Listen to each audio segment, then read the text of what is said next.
All right, let's dive right into this explainer. Today, we're breaking down a sprawling cosmic conflict. We're talking about an event where an unstoppable force collides with divided protectors. It's a narrative of absolutely unprecedented scale, bringing together dozens of heroes across galaxies, all circling around one singular, frankly, terrifying antagonist. We've got a lot of ground to cover to make sense of this massive story, so here is our roadmap. First up, the threat of Thanos. Then, the Infinity Stones explains. Third, a universe divided. Moving into number 4, the ultimate sacrifice. Fifth, the final stands. And finally, the devastating conclusion.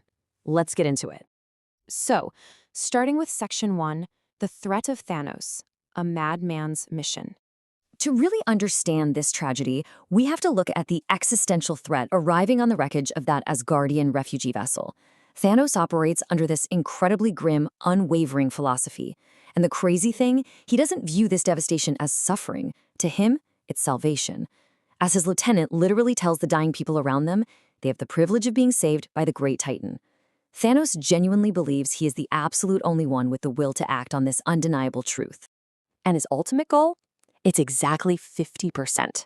That is the sheer, terrifying mathematical precision of his mission, wiping out exactly half of all life. He actually calls it a simple calculus. You see, because the universe and its resources are finite, he believes that if life is left unchecked, it will completely consume itself. So his plan is dispassionate genocide, perfectly fair to rich and poor alike. Let that sink in. Which brings us to Section 2, the Infinity Stones Explained, the method to the madness. Now, Thanos isn't planning on fighting planet by planet anymore, right? He has found a horrifyingly efficient shortcut, the Infinity Stones. These are 6 elemental crystals forged in the Big Bang that control essential aspects of existence: space, reality, power, soul, mind, and time. As Doctors Strange and Wong explain, wielding all 6 of these stones grants power on a scale hitherto undreamed of. He doesn't need armies. With these, he can execute his apocalyptic math with just a simple snap of his fingers. And this perfectly sets up the core ideological battle of our explainer. It's Thanos' calculus, where sacrificing billions is a small price to pay for salvation, versus Captain America's creed. We don't trade lives. You have this stark contrast between a utilitarian willingness to murder trillions for cosmic balance and the hero's absolute, unwavering attachment to every single individual. When Vision suggests destroying the Mind Stone in his own head to save the entire universe, Cap just flatly rejects it. That right there is the philosophical crux of the whole conflict. Moving on to Section 3, a universe divided, the desperate defense. The real tragedy here is that because of past conflicts, Earth's mightiest heroes are completely fractured, exactly when the universe needs them united the most. I mean, Iron Man and Captain America aren't even on speaking terms. So we get these isolated, desperate teams trying to thwart Thanos across entirely different planets. You've got Team Titan, Iron Man, Spider-Man, Doctor Strange, and the Guardians way out in space. Meanwhile, Team Wakanda, Captain America, Black Panther, Vision, Wanda, Thor, Bucky, and the Wakandan army are trying to hold the line on Earth. It's a highly chaotic, entirely divided defense. Next up is Section 4, the ultimate sacrifice, the heavy toll. As Thanos hunts down these stones, the universe demands a terrible price. And acquiring the Soul Stone really proves Thanos' twisted resolve. He journeys to Vormir, learns the cosmic price, and has to exchange a soul for a soul. The ghostly guide there reveals that to possess the stone, you literally have to lose what you love. Gamora laughs, right? She thinks Thanos loves nothing. But then, he sheds tears. And it's not for himself, but for her.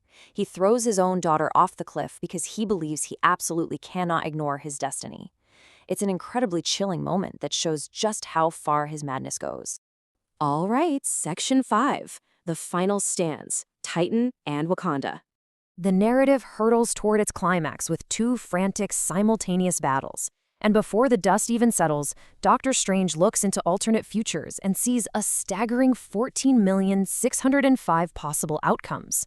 When Iron Man asks how many of those futures result in a win for our heroes, Strange answers with one chilling word: 1.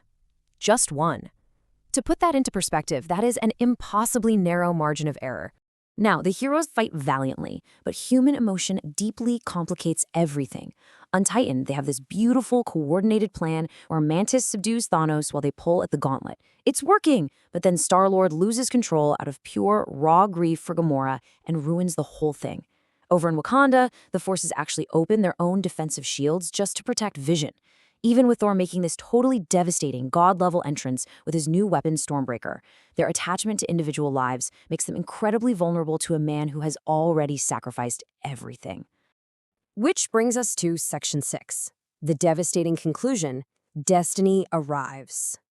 Despite their bravery, we really need to track this terrifying sequence of inevitability. It is just step by step, location by location. Last week, the Power Stone is taken from Xandar. Today, the Space Stone from the Asgardians. Hours later, the Reality Stone at Nowhere. Shortly after, the Soul Stone on Vormir. Then, in the final hours, Strange willingly surrenders the Time Stone on Titan to save Tony Stark, maybe acting on that one single winning future. Finally, at minute 0, even after Wanda makes the agonizing choice to sacrifice Vision, Thanos just uses the Time Stone to reverse her trauma and rips the Mind Stone straight from Vision's head. Thanos has all 6, but then Thor lands a massive lethal blow. He strikes Thanos right in the chest with Stormbreaker, wanting to make him suffer for the Asgardians. But in a horrific miscalculation of vengeance, he leaves Thanos just enough strength to speak. Thanos taunts him, saying, "You should have gone for the head." He raises his hand, snaps his fingers, and initiates the exact catastrophic event he promised right from the beginning. Immediately following the snap, we get this quiet, deeply surreal moment where we have to ask the haunting question posed to Thanos himself. He's transported to this serene, watery landscape. A young Gamora is there. She asks him if he did it, and he says yes. Then she asks, what did it cost? And he simply replies, everything. As half the universe literally turns to dust, including heroes we've grown to love over years, we're left with this chilling silence. Characters crumble to ash. T'Challa, Groot, Doctor Strange, and then, heart-wrenchingly, young Peter Parker collapses into Tony Stark's arms crying, "I don't want to go." The remaining heroes are left completely stranded, defeated, and grieving. Meanwhile, Thanos is sitting on some distant planet, watching the sunrise on what he calls a grateful universe. The major takeaway for us here is that deeply unsettling truth.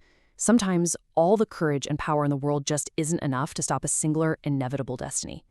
So what happens to reality when the heroes actually fail, and the universe is truly halved? Well, that is a question that changes absolutely everything. Hello Hollywood movie lovers. Can you watch the story? Or hey YouTube, this is my reel I'm editing. Please subscribe this person. His name says subscribe. Okay guys, thank you.